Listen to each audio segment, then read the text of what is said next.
అంటే అంటే మనకి కాన్ఫిడెన్స్ అయితే కంపల్సరీ వస్తుంది ప్రాక్టీస్ ఉంటుంది కాబట్టి. అంటే అనుకుంటాం కానీ సైకిల్ లాగా అనిపిస్తుంది కానీ అది స్కూటీ మోడల్లోనే ఉంది. డిఫరెన్స్ పెద్దగా ఏం లేదు, కాకపోతే లైట్ వెయిట్ స్కూటీలా ఉంటుంది స్టార్టింగ్ బేసిక్లీ. సో ఎక్సర్సైజ్ అంటే ఈజీ ఉంటుంది అనమాట మనకి. అంటే భయం అనిపించదు, డైరెక్ట్ స్కూటీలో కూర్చోకుండా అక్కడ కూర్చుంటాం కాబట్టి ప్రాక్టీస్. చిన్న వెహికల్స్ ఇట్లా చిన్న వెహికల్స్ ఉండడం వల్ల ఏదైతుందంటే ప్రాక్టీస్కి బ్యాలెన్స్కి అన్ని రకాలుగా ఈజీ అయిపోతుంది. అంటే డైరెక్ట్గా మీకు ఎప్పటి నుంచి ఉన్న ఆశ? నాకు చాలా చిన్నప్పటి నుంచి ఉంది, కాకపోతే ఆ ట్రైల్ వేయలేదు ఇప్పుడు. ఇంకా డైరెక్ట్ ఇక్కడికే వచ్చేసి ట్రైల్ వేసేసిన. సక్సెస్ అయ్యారు ఇక్కడ? మంచిగా చాలా మందిని చూస్తారు, అందరూ సక్సెస్ అవుతున్నారు మేడం.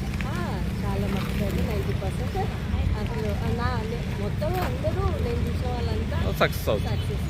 కొంచెం మీరు నేర్చుకోవాలి అనుకున్న వాళ్ళకి మా డ్రైవింగ్ స్కూల్ గురించి ఏం చెప్పారు? బాగుంటుంది రండి, వచ్చిందా